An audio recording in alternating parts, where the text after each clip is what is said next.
So, good afternoon and good morning to those of you that have joined us from overseas. So, before we start, as always, I love to hear from you all and find out where you're dialing in from. So, if you can add them to the chat of where you're dialing in from. We normally have quite a wide spread of people from all over the world, so it'd be fantastic to see where you're dialing in from today. We do actually we'll get on to the speakers at the moment, but Ricardo's dialing in all the way from India. So we are very international.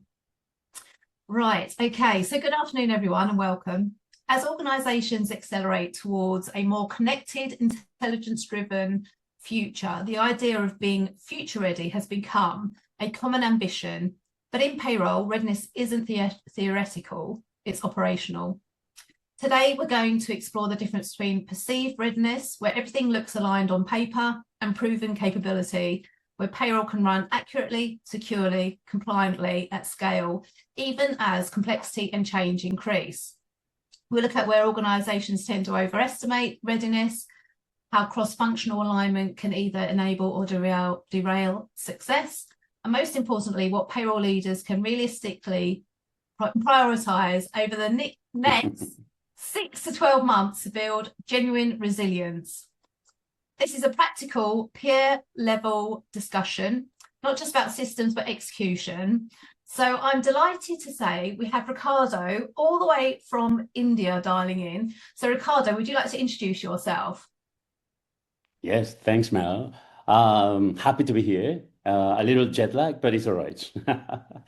So I'm Ricardo Rekov, and I am based out of Madrid, Spain, and I'm working at the moment at OneTrust. I've been working in multiple organizations running global payroll, and at the same time, at each time that I was at these organizations, I was running implementations, change management, and making that complete payroll change across the business. And yeah, so then I have about 25 years experience. So that tells you more or less how long I've been actually in payroll. And I haven't deviated from it either. It's only payroll. So with that, yeah, thank you. Thank you for having me here. Thank you, Ricardo. And Chantel, you're dialing in from Spain, is that correct? Yes, correct. I'm based in Barcelona, so you have a bit of the Paseo de Gracia just behind me. It's a bit of a sunny, cloudy day, and I'm very, very happy to see lots of different places where you are joining from. So very happy to be here as well. Thank you. I see we have somebody from Indonesia, so I think you might have dialed in from the furthest away, maybe. Let's see if we can beat that. Portugal, I see all these beautiful places. Anyway, I'm going to stop being jealous from where you're coming in from today. So should we start off by running our first poll? What's the biggest barrier turning payroll strategy into real impact today? So let me just bring this up. And let's see what the results are. So what do you think is going to be the highest on this? So we've got legacy systems limiting change, too much regional and process complexity, poor alignment across payroll, HR, IT and finance, difficulty proving ROI and business value, lack of time or resources to move beyond pilots. What do you reckon is going to be the winner on this one?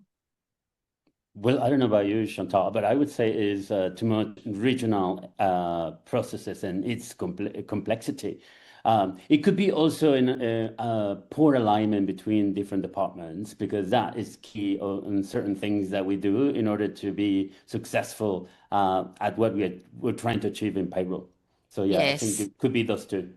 Yeah, I agree. I think the second one actually is what we see very frequently happening, where we have limited alignment between the different teams that should be part of that transformation.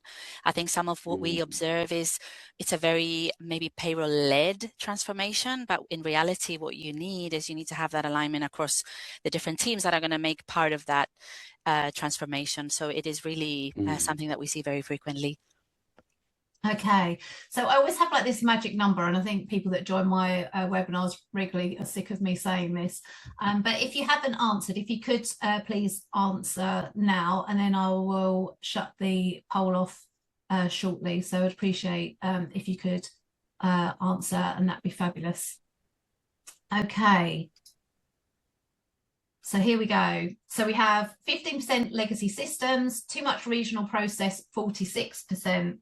And then poor alignment across payroll, HR, 20%, difficulty proving ROI, 12%, lack of time or resources to move beyond pilot, 7%. So I thought lack of time might be a bit higher, if I'm being honest, because I know the payroll and HR industry generally are pretty under pressure 24/7, shall I say? I think in that regard, I think once an organization commits to implementing, I think it's because they already have that flow moving into the live state, as we say. I think where we see the time struggling is where we underestimate, or when we see organizations underestimating that complexity, and that's when it becomes too much for the team that maybe has taken that that challenge. Yeah. And I think you may have done a few checks in terms of the resources that you've got. Today, my team is amazing. And this is the best team. Well, I had a good teams before, but this team really, really was capable of supporting my latest implementation. So they were the ones who were driving it. So the resources there, I think it's been great. What I feel there has been a lack of is once we go into other projects that are connected to that implementation. So we have in the payroll department, I would say we have the knowledge, we have the attitude, we have everything that is required for any change that is required for the business. But once we start connecting dots, that's where we probably have the biggest challenges, and that's where we have a lack of connectivity with other departments. But that brings us to that question that had the highest percentage in this poll. Yeah, I see. It's really interesting, isn't it? Because where you've said you know your team is ready and eager, and I know we'll get onto this later on today, but that makes such a difference, doesn't it, when everyone is on board? But I know we'll discuss that shortly. But I do believe with everything within work, isn't it? If everyone's on board, it makes life a lot easier, doesn't it? Yeah. So many organisations believe they're ready for the future based on systems, governance and resources. From your experience, where does that perceived readiness break down in practice? So we just said it's great to have people on board, but what do you think, both of you, on where does it sort of really break down? If I can go first, Ricardo, I am very passionate about change management, and I think that when we see lack of, because I think that complexity at local level is very, very frequent, and we need to find a balance between the global approach and what we want to try to achieve with the local complexity, and trying to make sure we balance that is very difficult. If you have a local buy-in, if you involve those stakeholders at local level, if you understand that they have a part to play, which is managing that change, it becomes really successful. And as Ricardo was saying, everybody's bought in, everybody's part of the transformation, everybody is looking to on the same direction. Lack of change management is really a blocker for many transformations to happen. Ricardo? Absolutely. But one of the things that I also think about is for the different or many transformations that I've been part of, one element that I see is perceiving readiness at one level or proving capability, right? So these two are different things, because perceived readiness is when we are at the beginning of it. So we have everything in paper, proper systems, proper compliances, proper workflow, and resources ready. However, once we go into a situation that is not normal, then everything breaks down.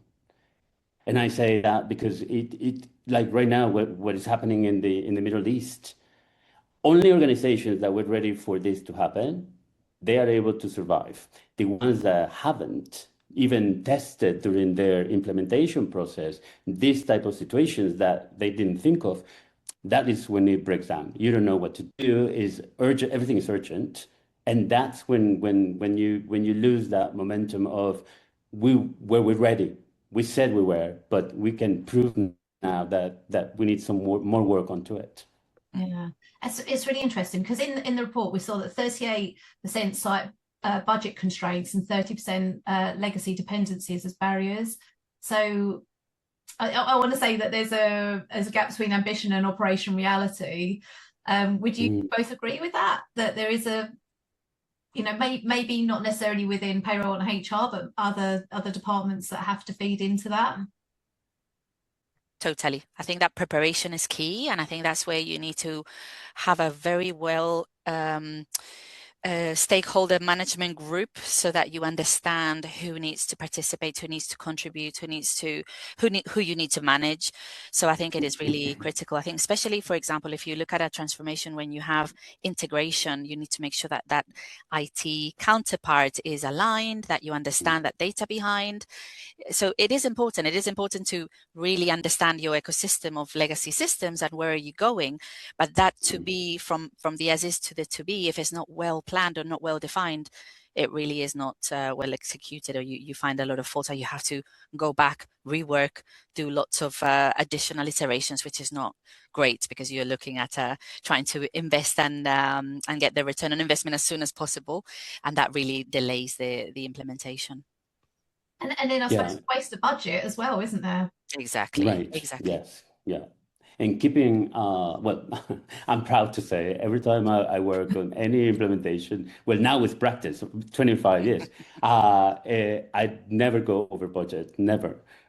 However, it is very critical to pull in these other pieces, these other departments that we need information from, or that they need information from us. It has to be clear path as to what they require so that we are able to build that in. It has to be active communication and proactive action so that that communication, at the end, you see the outcome of the product of what you built through that process. And then change management, trainings, conversations on what is each field or each item that you have built. Also goes the other way around, like the data that we received, as you mentioned, not only HR, but other departments, but HR, I think is key element because to my view, they own the data. They are the ones who start from recruitment to people operations or generalists, filling out all the necessary data that is required. Then HR looking into compliances, contracts, and everything else that is required for that employee to start. And then what data is required for us in payroll. And when we receive that data, it's not as easy as pressing a button and saying, oh, done, we can pay these people now.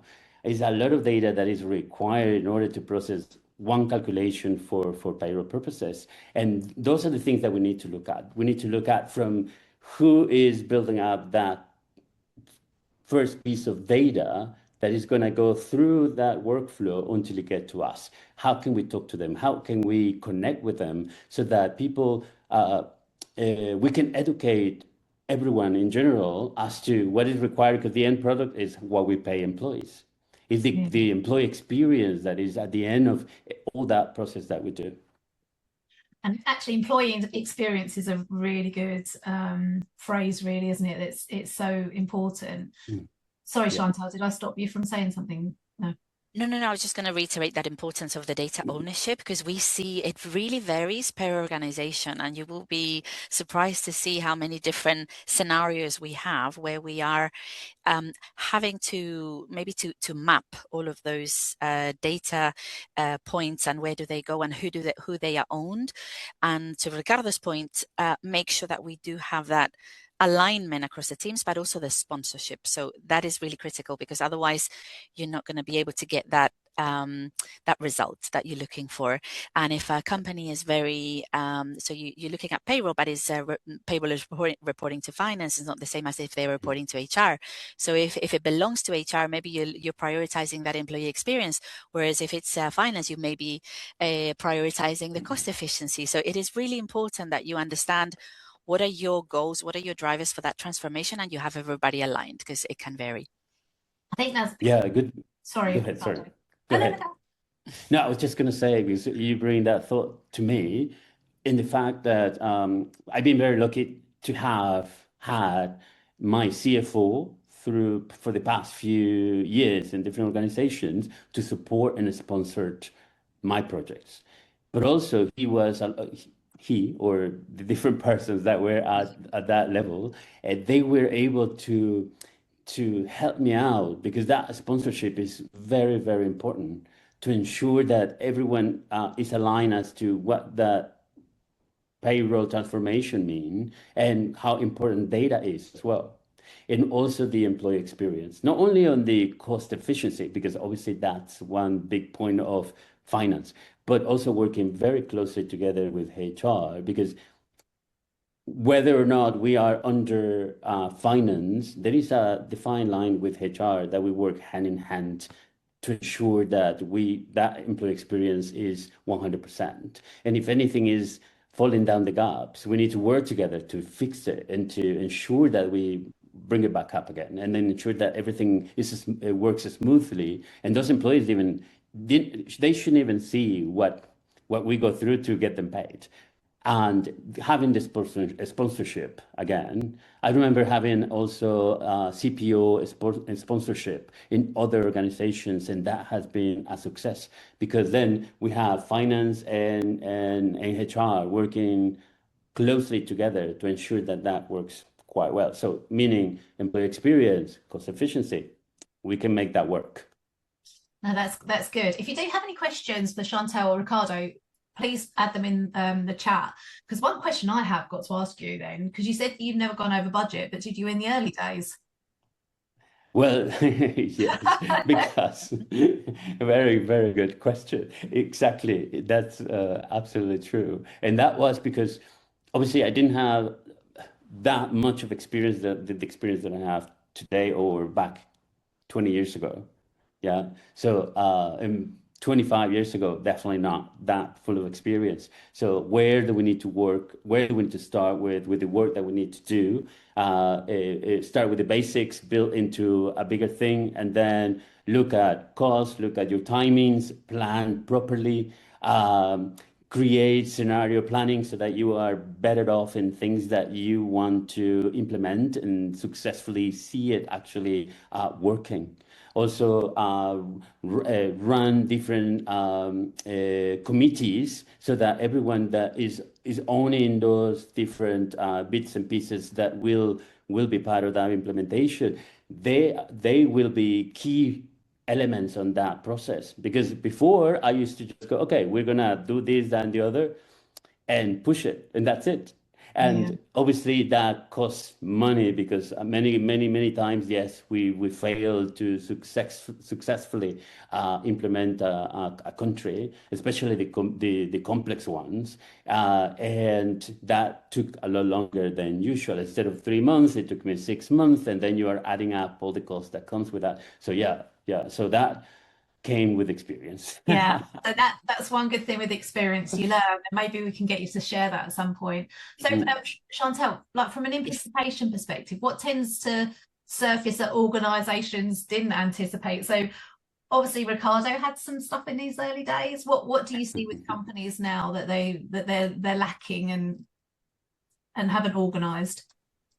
I think that what we see sometimes that leads to maybe revisiting the transformation objectives and the results is probably wanting to impose a way of implementation. So if you see an organization that has a very clear view of how a transformation should work, and is partnering with a vendor, for example, a third party organization that is helping, is great to hear the best practices, and is great to have that flexibility to be able to be led a little bit on those best practices, because that's where we see success happen. I think when we see sometimes constraints and where we have to sometimes go back to the drawing board is where we have a very definite plan of implementation, because you have very strict maybe budget for budget reasons or for a very specific planning reason, and you're not able to be led, is where we see sometimes a bit more conflict. It doesn't mean that it cannot be overcome, always can be overcome, but it is a bit tougher. I think it is sometimes where we have to work a bit more alongside. And so Ricardo mentioned the big red button, because obviously there is a famous big red button. Chantal, do you think organisations underestimate how much local nuance affects a global payroll model? I'm going to say yes, but yes, almost definitely. And even if you see very prepared organizations, there's always a country that is going to be a bit more complex, and potentially because the country in itself is already complex. You can think of a few where the payroll is already complex, so you're preparing more for it, you're giving a bit more time, you're making sure that that change management is very well in place.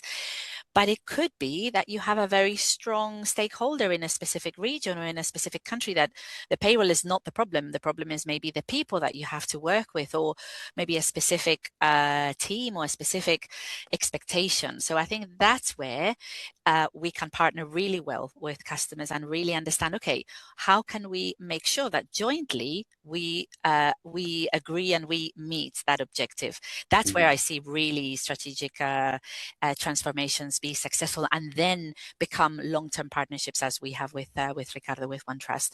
It is really beautiful to see that partnership. It doesn't matter where you work, what's your logo in your t-shirt, you are one team when it comes to that transformation, and then the live setup or the live payroll.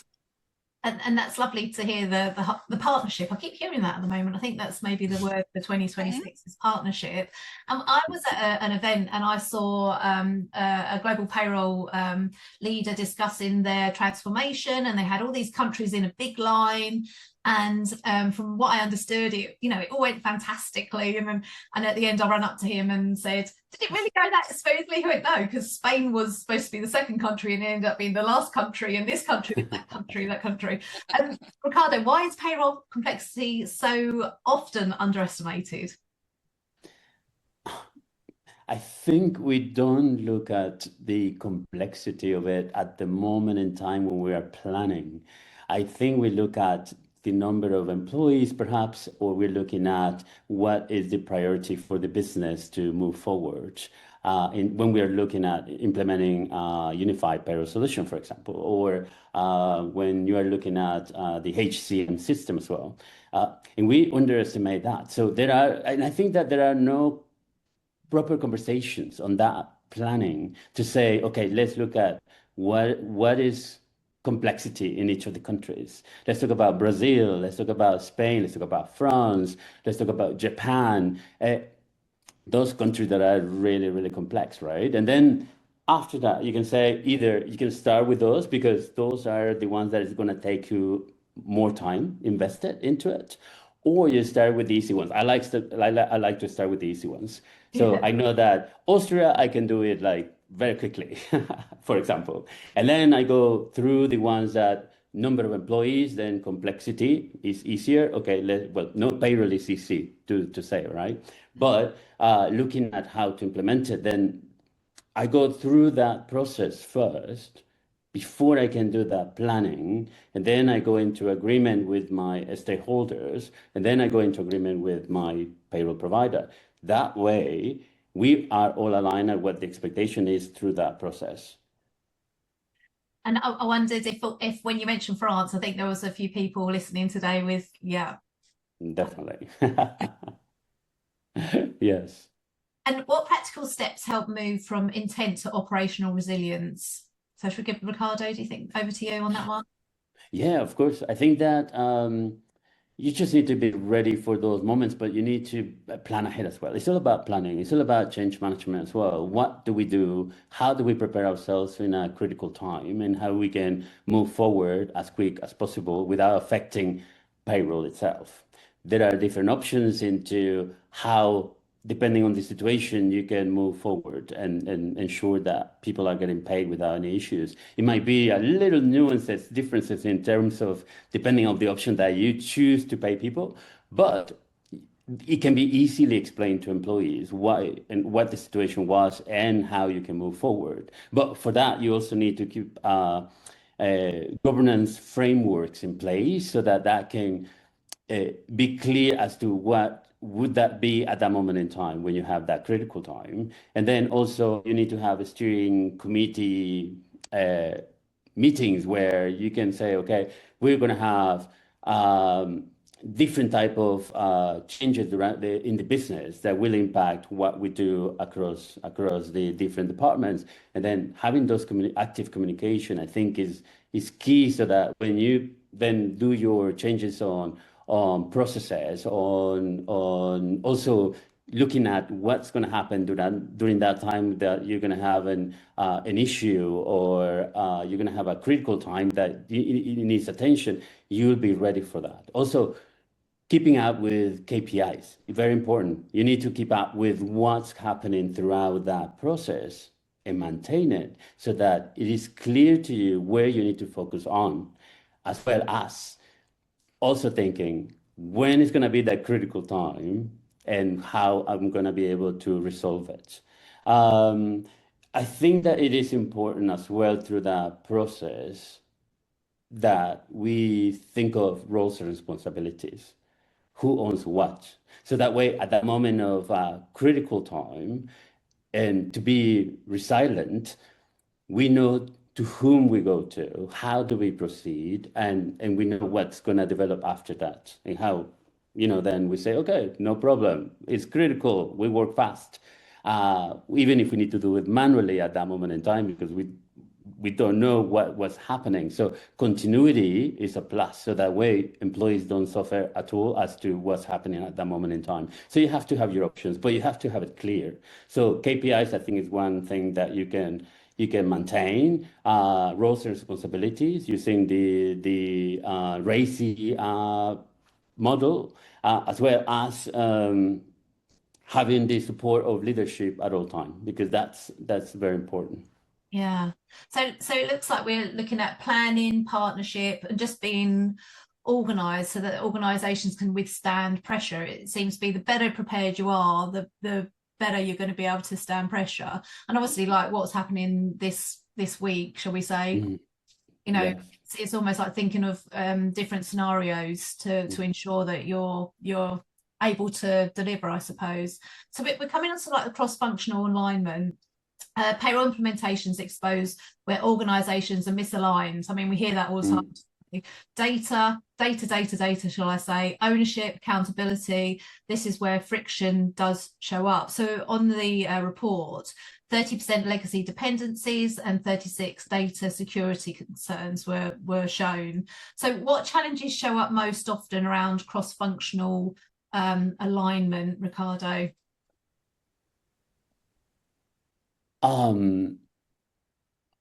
Definitely, I believe that most organizations, I don't know, I think that there is a lack of training, a lack of internal direction, because once payroll is running, people are just, you go through your cycle at the beginning of the month, then you go to your critical time in the middle of the month through when you pay.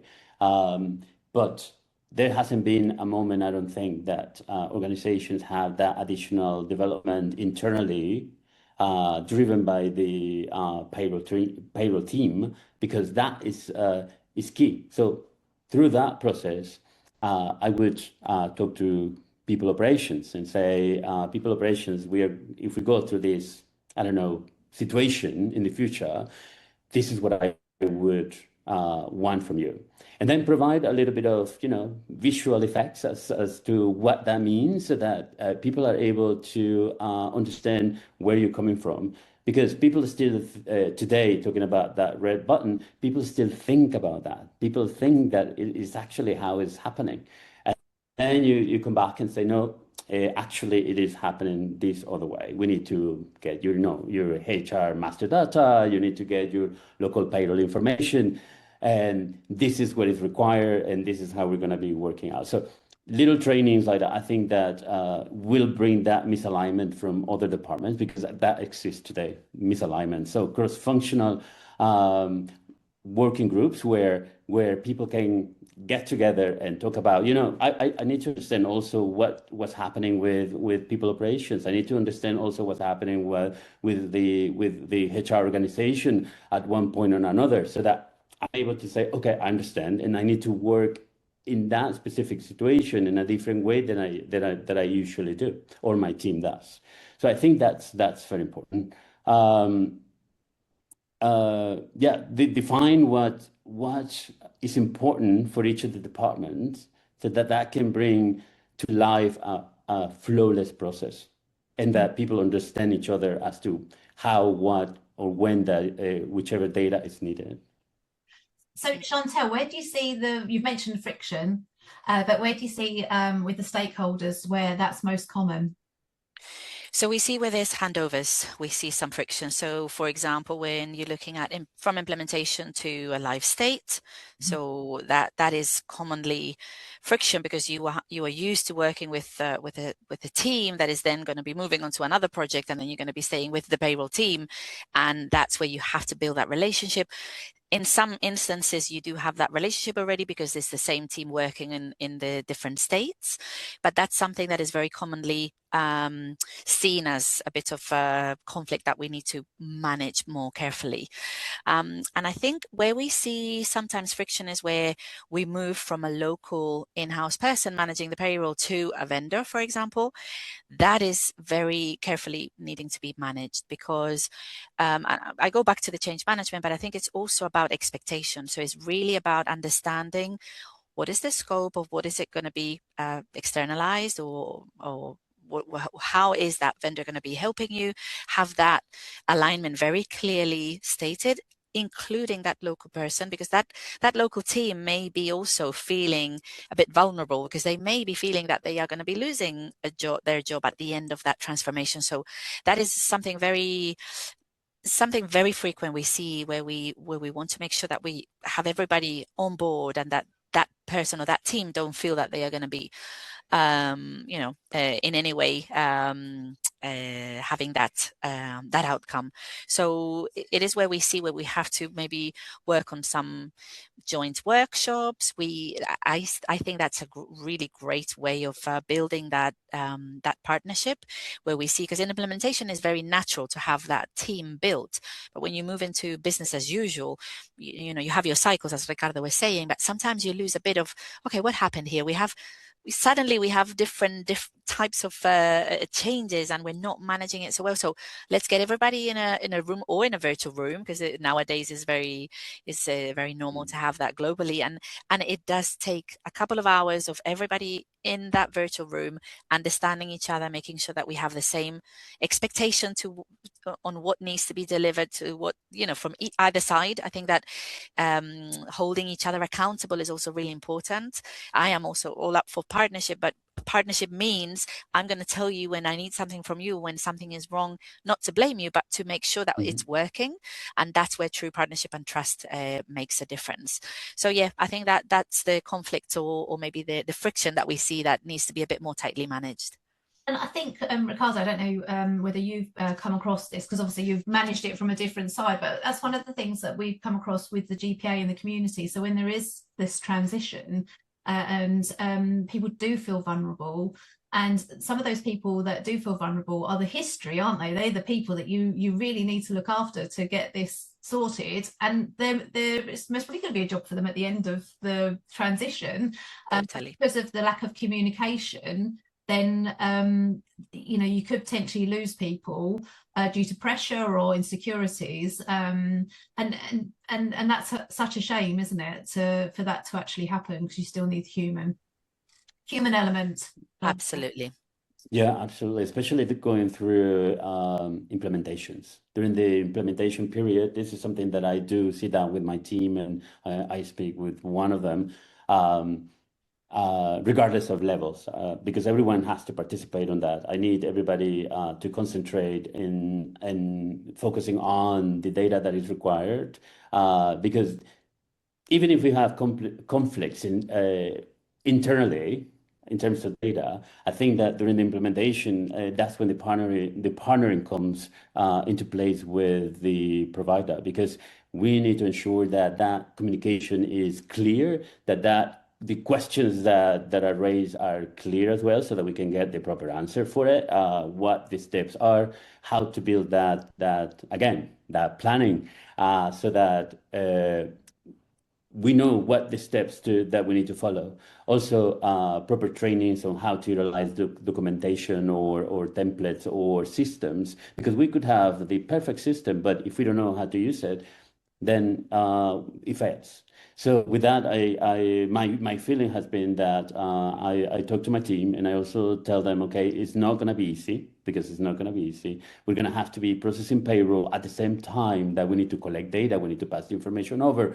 We need to work a bit more than usual, because we need to run 2 payrolls. We need to ensure that this is configured while we're processing the regular payroll without failing to it as well. So those conversations are very important. I think the trust as well, when you provide a project to your team, has to be there, and say, I trust you, you go with this, right? And I think that's what is important. And I think the trust that you provide and the communication that you provide to your teams, it makes it much better, so that you don't lose that team.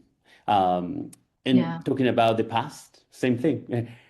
I didn't have that experience, so I did experience people leaving because they were saying it is too much work, it is a lot, because it is a lot. But then now with that practice, well, communication comes into place, which is very important, and also mentioning, how important they are and why we need them to be part of that project. You're so right. Over the years, the amount of people that I have seen crack almost under the pressure, because it's not easy, but everyone needs to be aware of that. So I've had a couple of comments. So people and ops team should be aware of GDPR for risk part. Also, ops team should conduct knowledge tests on every 3 months. It should be present. It should present a clear picture of the process knowledge. And then we've got Sylvia. Thank you, Chantel, for bringing this up, as we are starting our payroll global transformation with CloudPay. So hopefully, Sylvia, you've got some tips, and obviously with Ricardo on the other side as well. So thank you. So I think we can agree, really, payroll doesn't fail because of payroll. It struggles because of fragmented ownership, lack of communication, lack of partnership, lack of being prepared. There's a lot of P's there, isn't there? So I'm sure we could come up with PPP. So we just want to start on turning readiness into impact.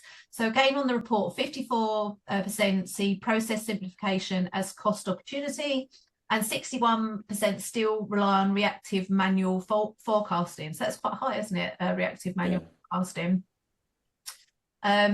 So let's bring this down. What realistically to improve without a full what's realistic to improve without a full transformation program? So that makes sense, doesn't it? That doesn't make sense, did it? Does that make sense? You're both looking at me there going, yeah, no. Yes. I'm just trying to think how to bring it to life. Oh, Ricardo, you're so polite and wonderful. Hey, let go on. Yeah, so I think we need to simplify things as well. We need to be able to look at the overall picture and look at who we need to talk to, define those roles and responsibilities, plan properly in terms of implementation. Also within that, we need to test when to be resilient, and we need to ensure that the very first thing that we need to do is also ensure that the data that we are looking at is 100%, because if it is not 100% from the start, you'll see the results of it through the process, and you'll be tweaking, fixing, and doing things along the way, which are not something that you want to spend your time during the payroll process. Standardized payroll processes, standardized payroll filings, standardized payroll reporting, standardized something that came to my mind just now is pay codes, which is globalized them, easy to comprehend, and your finance team, accounting team will love you for that. And utilize a unified platform. for us, yes, we're using Cloudpay, and we have a source of truth, which is very important as well when it comes to data. We're working alongside the HRS team to ensure that that data is 100%. And now that we finalize all implementations with Cloudpay at OneTrust, we're moving on to focusing on integrations. So integrating that data between the systems. We still have a bit to go on that because we just started. And I think one key element that Chantal mentioned earlier through this call today is sometimes it takes a little bit of time for the IT team to get up to speed as to what the data required for those integrations to work and for Cloudpay to receive all this data 100%. But unifying this and also making sure that people, when you are bringing them in to work in those projects, they have also, but not 100% knowledge, but at least the knowledge to start it and to get it started and to be able to remove any blockers that you may have through that process so that you keep it on time, you keep it in schedule, and yeah, making sure that you have everything centralized as well in terms of all these items that I just mentioned. And delivered in budget. And delivering budgets. Yes. And so thanks again, Sylvia, because you've got invest in automation, API integrations, otherwise you're doing a lot of dual manual entries. So I could imagine you would agree with that, Chantal. Totally. I was just going to mention it. I think that is very good when you're going through a transformation like this. And I think Sylvia is already mentioning something really critical. You have to do a bit of a step back to understand the big picture, the end to end. And that's where you can really see, okay, I am doing this bit here that is very manual, this bit here. So the continuous improvement mentality, it really helps. If you don't want to, or if you don't want to do a bit of pre-work for that big transformation, that really saves a lot of time. And I think, API, any process improvement, any alignment where you are able to look at, understand really well how your organization operates, where are maybe the bottlenecks, maybe where are the key parts of the process that you need to bring in, get more alignment. I think that really, really helps. I think anything that is going to help you to save a bit of time is going to show you the progress quicker, and you're going to get to the return on investment quicker. That's for sure. It's almost like Sylvia was part of our talk track, wasn't it? And she used Yes. a fantastic question at the best time. But obviously there's the other side of things. So where do leaders over automate too quickly? When does that happen?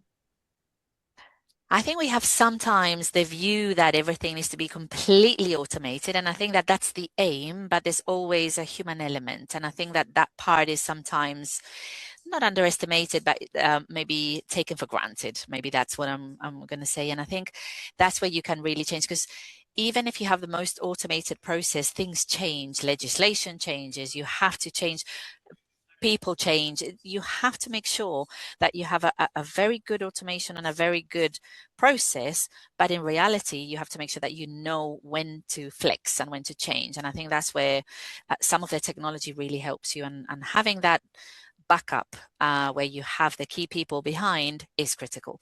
And I'm not talking about a person, because that can make the process fail. It's about the team, or it's about the responsibility.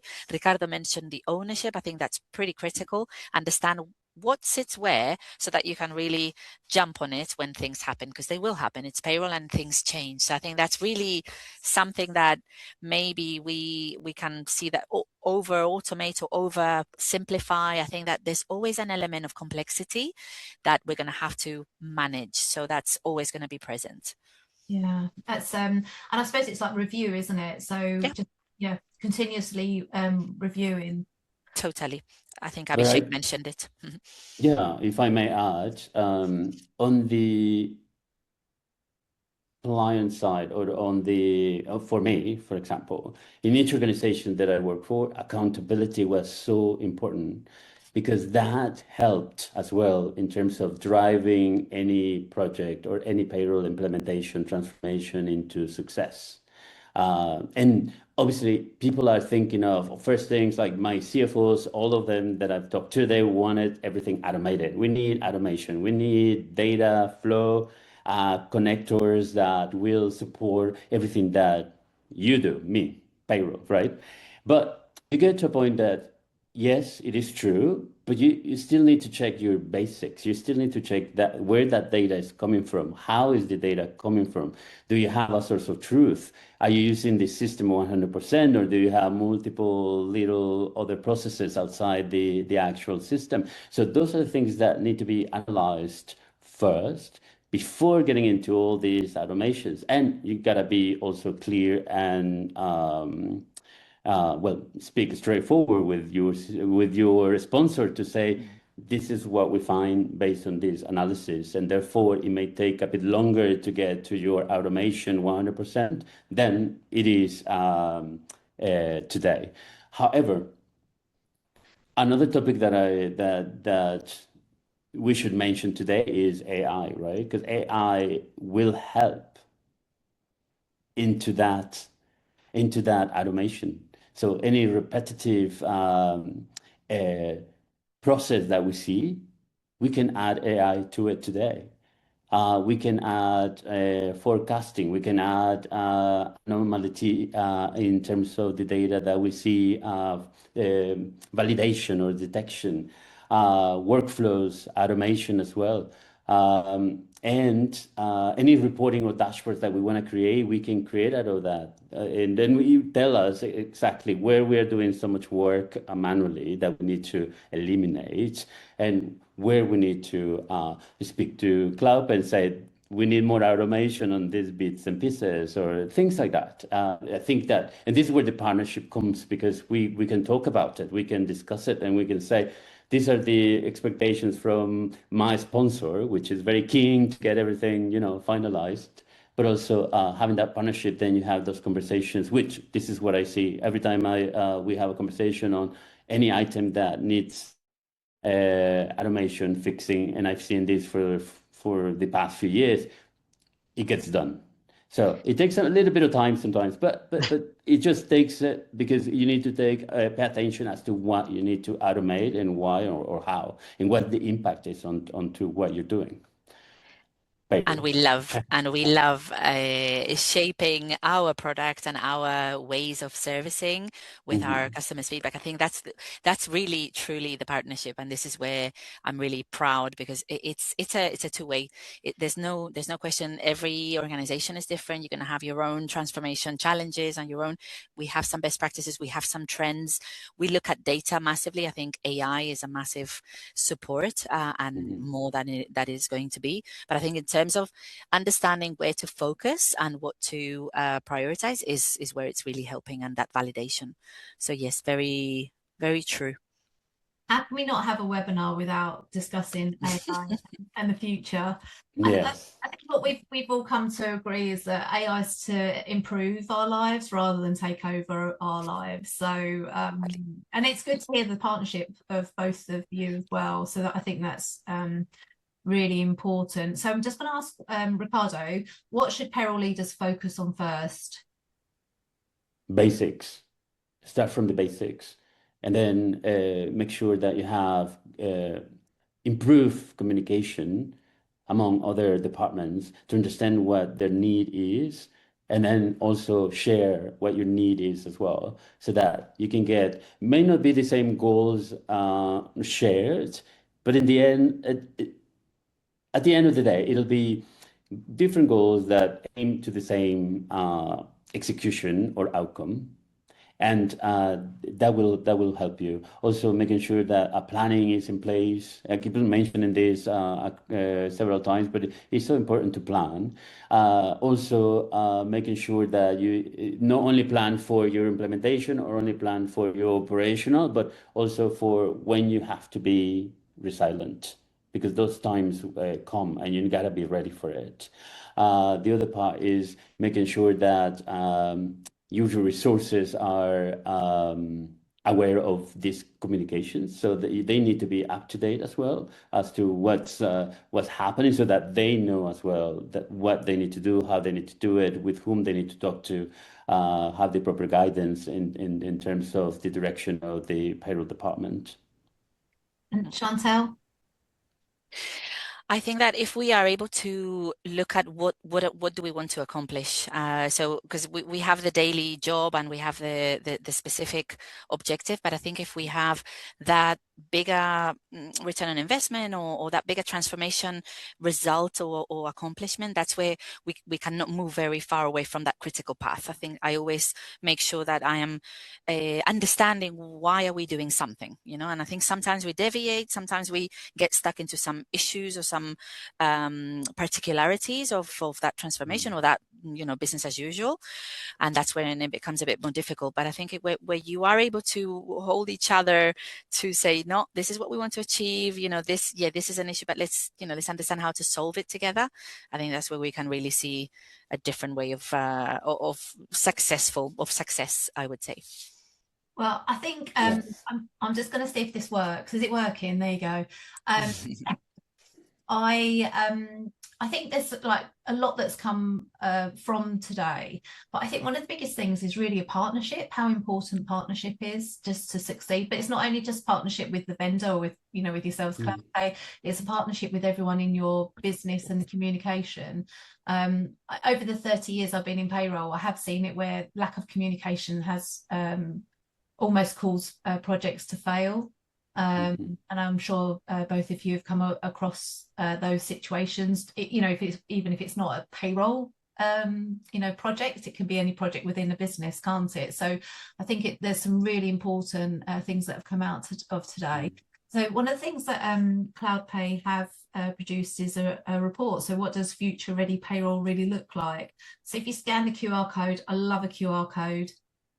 You can download the report and you'll get some really important information there that will help you in your transition and transformation, shall I say. Anything else that you'd like to say before we finish today? No, I think, well, yes, I would say the transformation is really exciting and we should try to enjoy it. It feels like a lot of work. I think some of you are already starting that journey. Some of us are thinking about it. Some of us are already in it, but thinking maybe changing. I think the greatest part of this transformation is to really learn from each other and really try to enjoy it, because it's absolutely, it's a great achievement. And it's really exciting to see some of the really good results that we see with our customers and some of the transformations I've participated in. So try to enjoy it, I would say. Thank you, Chantal. Indeed. Ricardo? Indeed. It's such a great satisfaction once you see the end of that transformation. And when you see all your reporting being, well, the pay could change, but depending on the country, but you have your same reports, you have your same process for each of the countries. The only thing that may change is your regulations per country, but for the rest, you can build that a standardized process that is kind of like a dream for payroll. And also having other departments, when they are receiving the data that you require to provide, and they're happy about what they receive, and they're telling you how happy they are with this, and how happy they are with the integration, how happy they are with how much a month-end finance tells you, oh, before it used to take like a week to get this information, now it takes 24 hours. So it is a very, very good feeling. It's the satisfaction once you end it and you have your full implementation completed. And I said, right now I'm focusing on integrations, and we've seen about 4 countries already integrated. We still are working on local payroll information, but for the rest, where your HR master data, everything else is automated, is just also satisfaction from my team and for me, especially my team. Oh, well, that's really, really nice to hear. So for anybody on today's call, if they wanted to get in touch with you, are you happy for them to contact you via LinkedIn? And especially if somebody wants to learn from your early days, Ricardo. Yes, absolutely. Okay, well, thank you so much for everyone that joined us today, and thank you so much also for getting involved on the chat. So good luck with your transformation, and I look forward to seeing you all again very soon. So thank you. Thank Thank you. you very much, everybody.